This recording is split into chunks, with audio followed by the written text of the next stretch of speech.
Hello and welcome back. I'm the Book Guy, and today we're continuing our way through the novels by Andy Weir. We're up to his second novel and the most overlooked book of his, Artemis. Now, when this book came out, I'll admit, there was a huge amount of hype around it because of the success of Andy's previous book, The Martian. But Artemis is very different, and many people at the time of release gave it mixed reviews because it didn't live up to the hype of their expectations. But I think it is a good novel, and it works on its own. It's not trying to match what came before. I still think is probably the weakest of the three Weir novels. That's fine, absolutely. And there are some flaws we'll talk about today. But overall, it is a great little book. Bronze medal is still a pretty big deal. The story is about the first city on the moon. Well, a small city with about 2,000 people on it. It follows Jasmine, a citizen of the moon who is an illegal smuggler, and we explore the criminal underbelly and classist inequality. A huge portion of the story is ultimately a heist, as Jasmine is trying to pull off a criminal caper.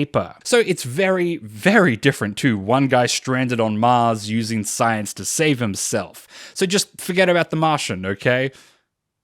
No one's going to do that. Look, today we're going to review this book, looking at all the strengths and weaknesses, and ultimately I want to help you decide if it's something you want to try for yourself. Let's begin. Jasmine lives on the moon base, Artemis, the first city on the moon. There's 2,000 people living there, plus a constantly rotating population of tourists. Yet life is very different on the moon depending on your financial situation. Poor people live in tiny homes, often called coffins, where the wealthy have full-sized mansions. There's a big surprise! Jasmine is a brilliant young girl set to inherit her father's welding business. Except she has foregone any higher study and become a petty criminal instead.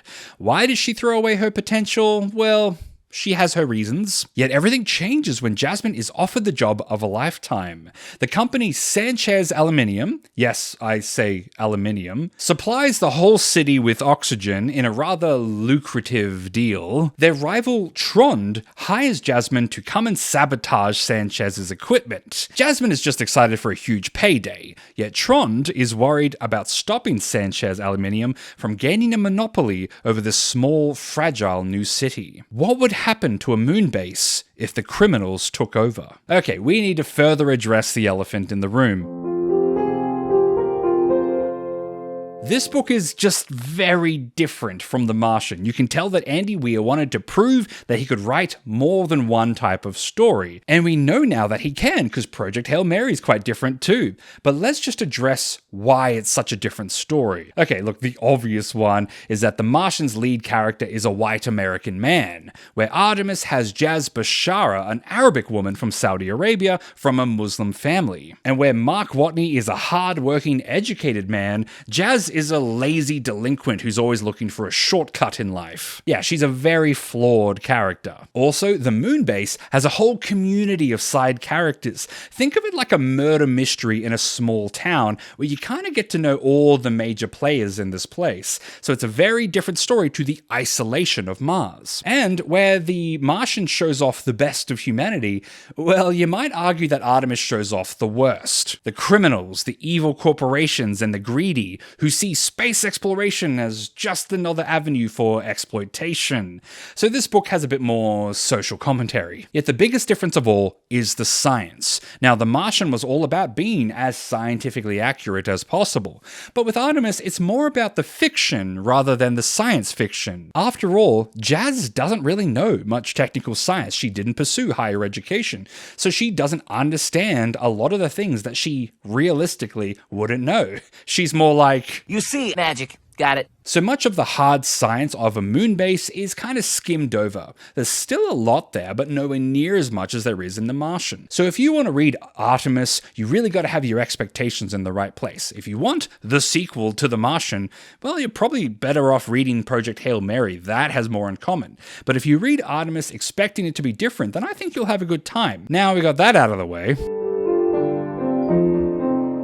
Most of the world building in Artemis focuses on life on the moon. This part is as scientifically accurate as possible, even if a lot of the finer details are skimmed over. First, there is resource scarcity. Everything is limited and expensive and has to be carefully rationed. There's strict rules about fire.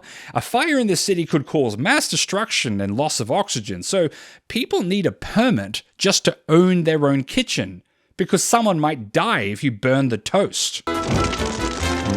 But this is the really interesting thing, because everyone's so strict when it comes to rules of survival, but law and order is pretty lax. The society is quite disjointed and random. There is no police force or democracy or formal government. Technically, there is a VIP lady, Fidelius Negugi, who founded Artemis and serves as an administrator, but there is no president. Everyone just kind of makes up life as they go. There's also a very wide variety of people and cultures on Artemis. The people on the moon come from all over the world, so again, it's not just an American base. There's an unusual hybrid of languages, and it's not uncommon to see multiple religious and ethnic groups coexisting. Well, with perhaps a little tension, yet much of the world building is focused on crime. The secret ingredient is crime. The fine, complicated art of getting material from Earth without anyone knowing, but also corporate criminality, where mega companies can run around unchecked in a system that's not yet equipped to handle them. It paints a darker picture of what space exploration might become in the future. Or the not-so-future.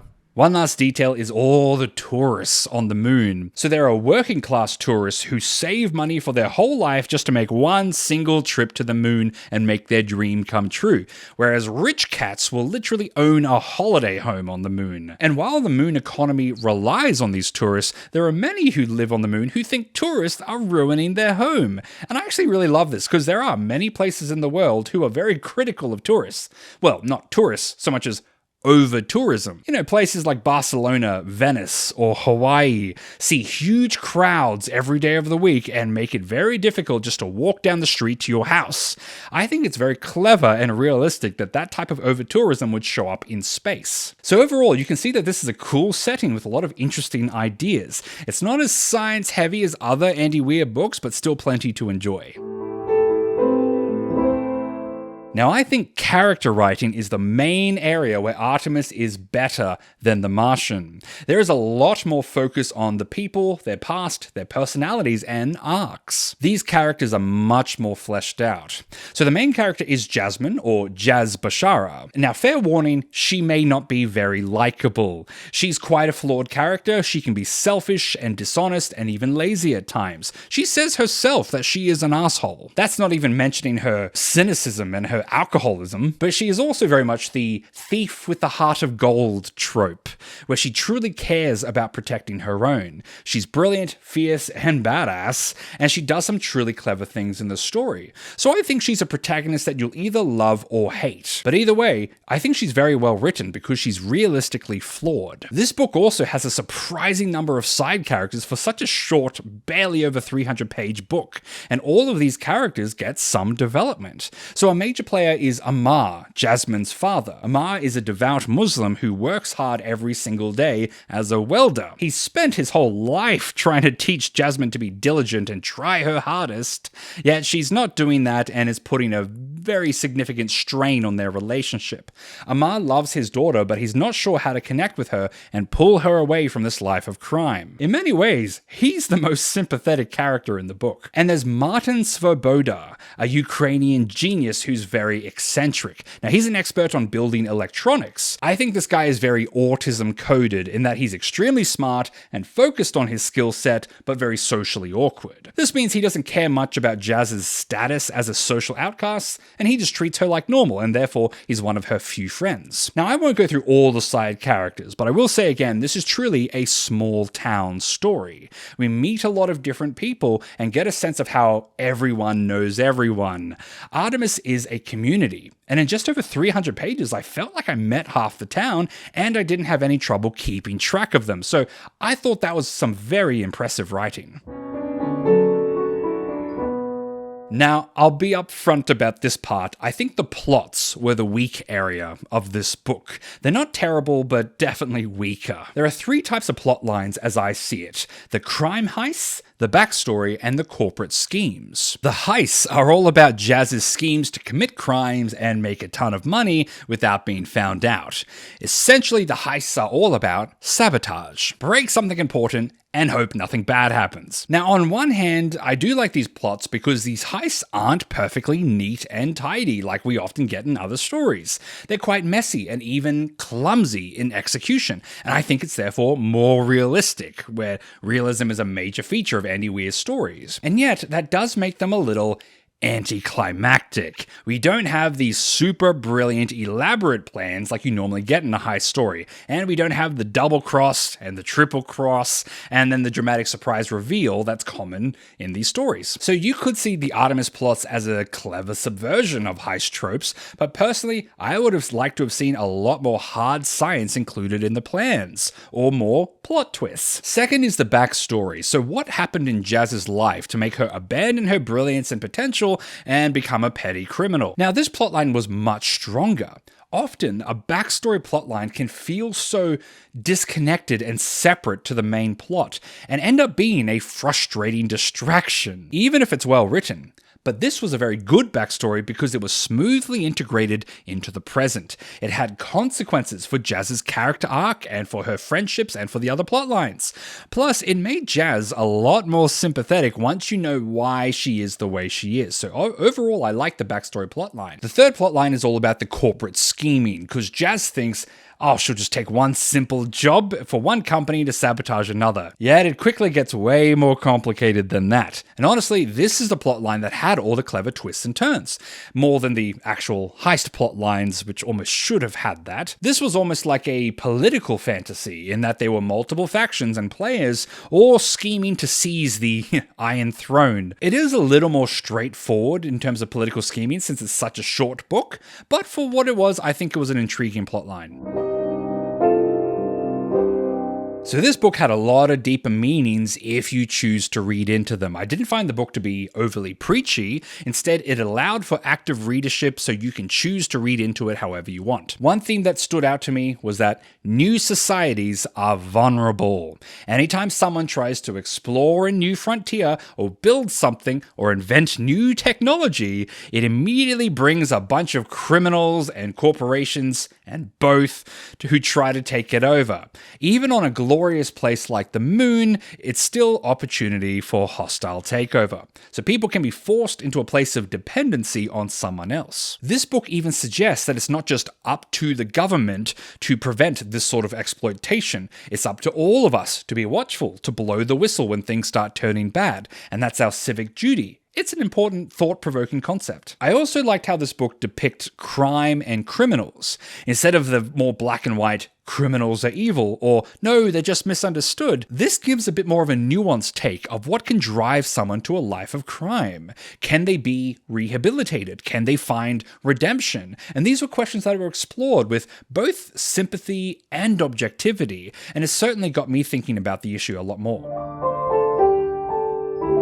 Now, the Artemis base is extremely multicultural. People from every continent and background all coexisting. It's a liberal utopia. Literally, I was looking through a list of characters on this Wikipedia page, and there's like one American. It's pretty great. There's lots of women in this story, so there is a protagonist, but lots of side women as well. I will say, before I read Andy Weir, I'd heard a lot of people saying that he didn't write women very well. So I went in a bit skeptical, but personally, I didn't see any problem at any point. So in my experience, I thought they were well written. There are some gay and bisexual characters too who are quite open about their relationship. Now, there is one case of what appears to be ethical non-monogamy, but it very clearly ends up being not ethical non-monogamy, which I think is fair representation. You can get liars and creeps in monogamy and in non-monogamy, so there's nothing problematic about that here. There's very little content warning here in terms of violence, as with all Andy Weir books. Andy Weir just doesn't write violent stuff,